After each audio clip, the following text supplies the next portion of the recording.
அன்பிற்கினிய நண்பர்களே, ஒரு பாசமடல் என்கிற தலைப்பில் என் கருத்துக்களை நான் பதிவு செய்கிறேன். நான் ஒரு பொது பணியின் காரணமாக மலைப்பிரதேசத்தில் தங்கியிருக்கிற காரணத்தால் ஒளிப்பதிவும் ஒளியும் கொஞ்சம் சரியாக இருக்காது. அன்புடன் பொறுத்தருள்க. இது ஒரு 15 நாட்களுக்கு முன்னால் திரு EPS அவர்களுக்கு ஒரு கடித வாயிலாக முக்கியமான கருத்தை தெரிவித்திருந்தேன். நீங்கள் ஒரு கடினமான போராட்டத்துக்கு பிறகு கட்சியினுடைய தலைமை பதவியையும் கட்சி சின்னத்தையும் அலுவலகத்தையும் தேர்தல் ஆணையத்தினுடைய அங்கீகாரத்தையும் பெற்றிருக்கிறீர்கள்.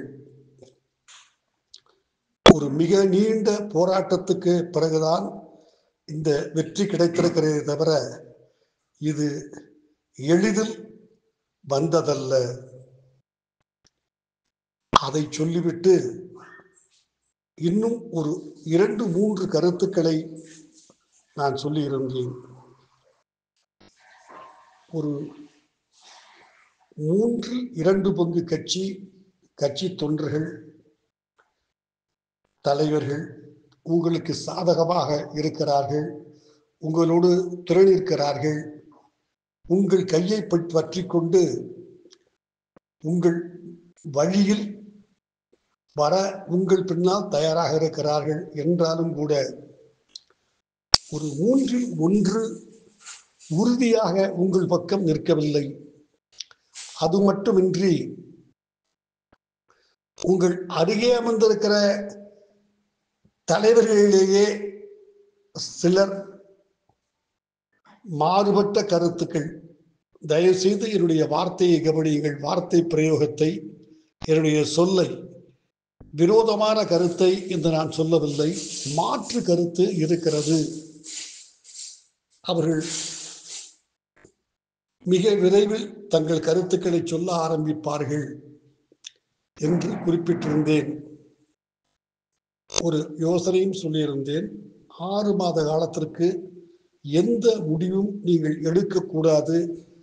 தமிழ்நாட்டினுடைய அரசியல் இன்னும் ஒரு 6 மாத காலத்துக்கு ஒரு புயலில் மாட்டிக்கொண்ட கப்பலை எப்படி பல்வேறு திசைகளில் இழுக்குமோ புயல், அதை போல் தமிழக அரசியல் பல்வேறு திசைகளில் இழுக்கப்படும். ஒரு முடிவுக்கு வருவதற்கு குறைந்தது 6 மாதங்களாவது ஆகும். அந்த தெளிவு கிடைக்கிற வரை நீங்கள் எந்த முடிவும் எடுத்துவிடக் கூடாது என்று உங்களை கேட்டுக்கொண்டு சொல்லியிருந்தேன். இந்த பின்னணியிலே தயவு செய்து நீங்கள் ஒரு சுற்றுப்பயணம் கிளம்புங்கள். உங்களுக்கு எதிரான எந்த கருத்துக்களும் வெளிப்படுத்தப்படுவதற்கு முன்னாலேயே நீங்கள் ஒரு சுற்றுப்பயணம் கிளம்பினால் கட்சிக்காரர்களை நேரடியாக சந்திக்கக்கூடிய வாய்ப்பு கிடைக்கும். நான் சொல்லியிருந்தேன், ஒரு நாளைக்கு 3 சட்டமன்ற தொகுதி என்று சந்தித்தால்தான் அது முழுமையாகவும் சரியாகவும் இருக்கும் என்று. என் கருத்துக்கள் வேறு, உங்களுடைய எது நடைமுறைப்படுத்த சாத்தியமோ அதைத்தான் உங்களால் செய்ய இயலும். நான் வேறு மாதிரி சொல்ல வேண்டுமானால் 6 மாத காலம் நீங்கள் எதிலும் மாட்டிக்கொண்டு விடக்கூடாது, எதிர்ப்புகள் கிளம்பிவிடக்கூடாது. நீங்கள் சுற்றுப்பயணத்தில் இருந்தால் நீங்கள் சுற்றுப்பயணத்தில் தினம் என்ன பேசுகிறீர்கள், என்ன கருத்து தெரிவிக்கப்படுகிறது, எதிர்கருத்துக்கள் என்ன, யார் கருத்து தெரிவிக்கிறார்கள் என்பதெல்லாம் தான் பத்திரிகையிலே ஊடகங்களே பிரதான இடம் பிடிக்குமே தவிர எதிர்ப்பு குரல்கள் இடம் பிடிக்காது என்பதனால்தான் சுற்றுப்பயணம் போய் ஆரம்பியுங்கள் என்று சொன்னேன். அநேகமாக ஒரு 13-14 நாட்கள் ஆகிவிட்டன. இப்போது 2 நாட்களாக ஆரம்பித்திருக்கிறீர்கள். அது எனக்கு நிறைவு தருகிறதா என்றால் இல்லை என்றுதான் நான் உண்மையை உங்களிடம் ஒப்புக்கொள்ள வேண்டும்.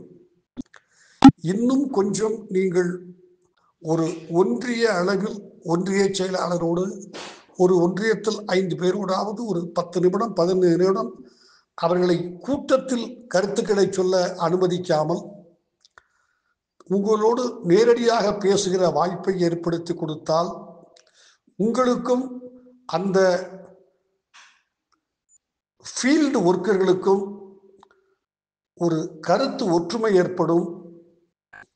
நீங்கள் நேரடியாக பேசினாலே அவர்கள் மகிழ்ச்சி அடைவார்கள் என்று சொல்லியிருந்தேன். ஆனால் அது நடைபெறவில்லை. போகட்டும். இப்போது நீங்கள் ஒரு 2 தினங்களாக போய்கொண்டிருக்கிறீர்கள். ஆனால் அது நாடாளுமன்ற தொகுதி வாரியாக அது ஒரு அரை மணி நேரம் 1 மணி நேரம் நடக்கிறது என்று நான் எண்ணுகிறேன்.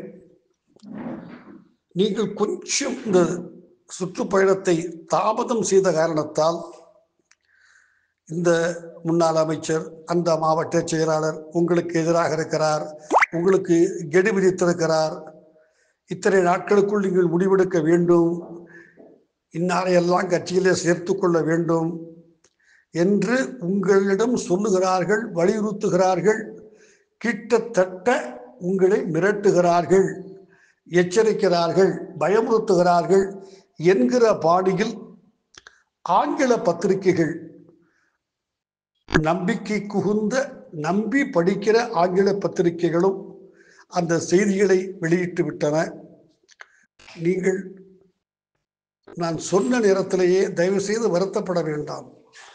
நான் சொன்னதையெல்லாம் செய்கிற அளவுக்கு உங்களுக்கு நேரமும் இல்லை, அதை நான் சொல்லுவது முறையும் இல்லை. ஆனால் உங்கள் மீதிருந்த அன்பினாலும் பாசத்தாலும் மரியாதையும் இப்படி எதிர்ப்பு குரல்கள் வெளியே வருவதற்கு முன்னாலேயே நீங்கள் அதை ஆரம்பித்து விட வேண்டும் என்று ஆழ்ந்த பணிவோடு உங்களுக்கு நான் சொன்ன விஷயங்கள் கொஞ்சம் நீங்கள் தாமதப்படுத்திய காரணத்தால் அந்த எதிர்ப்பு குரல்கள் ஆரம்பித்து விட்டன. போகட்டும். நீங்கள் இன்னும் கொஞ்சம் கூட இந்த சுற்றுப்பயணத்தை விரிவுபடுத்த முடியுமா? ஒரு பாராளுமன்றத்திலே பொதுவிலே பேசுவது என்பது கட்சிக்காரர்களோடு ஒரு மிக குறைந்த அளவில் ஒவ்வொரு ஒன்றிய செயலாளரோடும் உட்கார வைத்து பேச முடியுமா? ஒரு 6, 8, 10 ஒன்றிய செயலாளர்களை உட்கார வைத்து யார் பணம் செய்தார்கள், என்ன சிக்கல், நடைமுறை சிக்கல் ஏற்பட்டது, ஒவ்வொரு ஊரிலும் அல்லது ஒவ்வொரு பகுதியிலும் யாரால் பிரச்சனை வந்தது, ஜாதியால் வாக்குகள் சிதறியதா, ஒரு குறிப்பிட்ட இனம் அதிமுகவுக்கு வாக்கு போட மறுத்து விட்டதா, ஒதுங்கி கொண்டு விட்டார்களா என்பதையெல்லாம் இன்னும் கொஞ்சம் நீங்கள் தீவிரமாக அவர்களோடு மனம் விட்டு பேச வேண்டும். அவர்களையும் உங்களிடம் நேரடியாக பேச அனுமதிக்க வேண்டும். கூட்டமாக அல்ல, மைக்கு போட்டு அல்ல, அது கட்சியை கெடுத்துவிடும். 3 விஷயங்கள் நான் உங்களிடம் மிகுந்த பணிவோடு தெரிவித்துக் கொள்ள கடமைப்பட்டிருக்கிறேன். நீங்கள் இன்னும் ஒரு 6 மாதங்கள் எங்கு பொது வெளியில் பேசினாலும் ஒரு சில விஷயங்களை மட்டும் நினைவு வைத்துக் கொள்ளுங்கள். ஒரு சில பெயர்களை முடிந்தவரை தவிர்த்து விடுங்கள். தவிர்க்க வேண்டிய பெயர்கள் எது என்பது என்னை விட உங்களுக்கு நன்றாகவே தெரியும். முடிந்தவரை ஏதாவது கேள்வி வந்தால் கூட அதை பற்றி அந்த கேள்விகளை தவிர்த்துவிட்டு நீங்கள் ஒரு புது பிரச்சனையை உண்டாக்காதீர்கள். நான் இப்போது சுற்றுப்பயணம் போய் கொண்டிருக்கிறேன், கட்சியை பலப்படுத்தி கொண்டிருக்கிறேன், அது மட்டுமே என் நோக்கமாக இருக்கிறது. நீங்கள் முந்தி கூட சொல்லியிருக்கிறீர்கள், நேற்று கூட நான் பார்த்தேன், நீங்களாகவே பிரச்சனை கிளப்பி என் வாயிலிருந்து வார்த்தையை வாங்கி அதுக்கு ஒரு பதில் சொல்லி அது ஒரு விவாதமாக மாறி எல்லா தொலைக்காட்சிகளிலும் அதையே ஒரு வாத பொருளாக்கி அது உங்களுக்கும் கட்சிக்கும் நன்மை பயக்காது என்று மிகுந்த பணிவோடு கருதுகிறேன். உங்களிடம் நீங்கள் திருமணமோ கட்சிக்காரர்களோ பொதுவெளியில் பேசினால் ஒரு 3-4 விஷயங்களை நினைவு வைத்துக் கொள்ளுங்கள். உங்களுக்கும் உங்களுடைய அரசியல் பொலிட்டிக்கல் மென்டார் செல்வி ஜெயலலிதா அவர்களுக்கும் இருந்த நேரடியான தொடர்பு, அவர் நல் இயல்புகளை எடுத்து காட்டுகிற வகையில் அமைந்த சில நிகழ்ச்சிகள், அதில் நீங்கள் எப்படி சம்பந்தப்பட்டிருந்தீர்கள், உங்கள் கருத்துக்களை அவர் எப்படி கேட்டுக்கொண்டார், அவர் உங்களுக்கு எந்த விதத்திலே ஆதரவாக இருந்தார் என்பதையெல்லாம் விளக்கமாக தயவு செய்து பேசுங்கள். ஒரு குறிப்பு சொல்லுகிறேன். நீங்களே சில ஆண்டுகளுக்கு முன்னால் ஒரு பொது நிகழ்ச்சியில் குறிப்பிட்டீர்கள், செல்வி ஜெயலலிதா அவர்கள் சேலம் மாவட்டத்துக்கு தேர்தல் பிரச்சாரத்துக்கு வந்தபோது 2016 அவர் உங்களிடம் அவருக்கு கிடைத்த இன்டெலிஜென்ஸ் பிரகாரம் உங்கள் தொகுதி திரு எடப்பாடி பழனிசாமி நிற்கிற தொகுதி கொஞ்சம் பலகீனமாக இருக்கிறது, தான் இன்னும் ஒரு நாள் தங்கி உங்களுக்கு ஆதரவாக சுற்றுப்பயணத்தை, பொது நிகழ்ச்சிகளை, ஆதரவு கேட்கிற கூட்டங்களை, பிரச்சாரத்தை நீட்டிக்கட்டுமா என்று கேட்டபோது நீங்கள் சொன்ன பதில் எனக்கு நேரடியாக எதுவும் தெரியாது. உங்கள் கூற்றை நான் திரும்பவும் சொல்லுகிறேன்.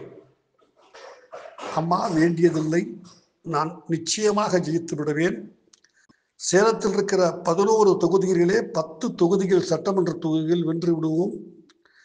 திரு ராஜேந்திரன் என்கிற சேலம் மத்திய மாவட்ட திமுக செயலாளர், அவர் ஒருவர்தான் இங்கு வெல்லுவார் திமுகவில். எனவே தயவு செய்து மற்ற பகுதிகளுக்கு நீங்கள் போய் உங்கள் நேரத்தை செலவிட்டு உங்கள் பிரச்சாரத்தை அதிகப்படுத்துங்கள். எனக்கு வேண்டாம் என்று நீங்கள் சொன்னதாக குறிப்பிட்டீர்கள். அம்மையாரும் ஏற்றுக்கொண்டு கிளம்பினார் என்று குறிப்பிட்டீர்கள். அதுதான் நடந்தது என்று நாடறிந்தது. அது உங்களுக்கு மீது செல்வி ஜெயலலிதாவுக்கு இருந்த அக்கறையை எடுத்து காட்டியது. உங்களுக்கு உங்கள் மாவட்டத்தில் இருந்த பிடிப்பு, யார் வெல்லுவார் திமுகவாக இருந்தாலும் யார் தோற்று போவார் என்று உங்களுடைய அரசியல் கணிப்பு, விவேகம், தெளிவு இவற்றை கொண்டு வந்தது.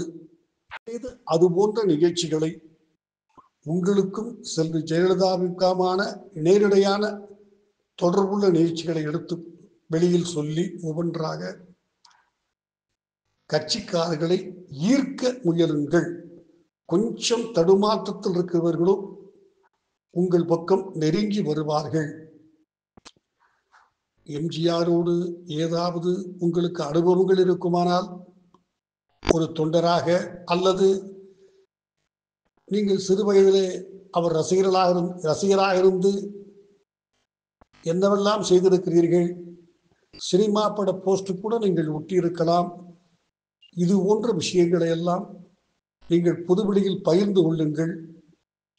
அதை தவிர இப்போதைக்கு நீங்கள் எந்த அரசியலும் பேச வேண்டாம்.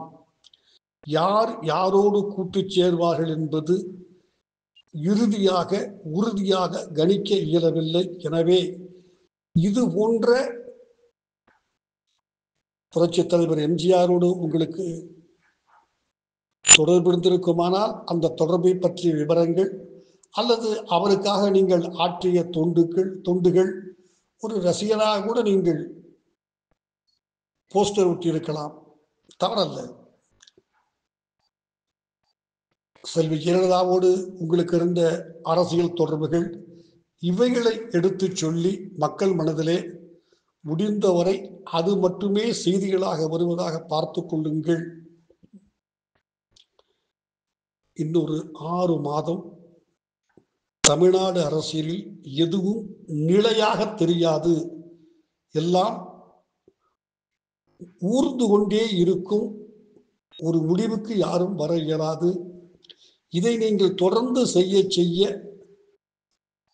தொண்டர்கள், ஒன்றிய செயலாளர்கள், 3ஆம் மட்ட 4ஆம் மட்ட கட்சி பொறுப்பாளர்கள் உங்களை நோக்கி முதலில் காது கொடுக்கிறவர்கள், பிறகு அவர்கள் உள்ளத்தையும் உங்களுக்கு கொடுத்து உங்களை நெருங்கி வருவார்கள். சின்ன சின்ன சலசலப்புகள் முடிந்துவிடும். வேறு எந்த முடிவும் தயவு செய்து இப்போது எடுக்க வேண்டாம். உங்களை பணிவோடு கையூப்பி கேட்டுக்கொள்ளுகிறேன். நன்றி.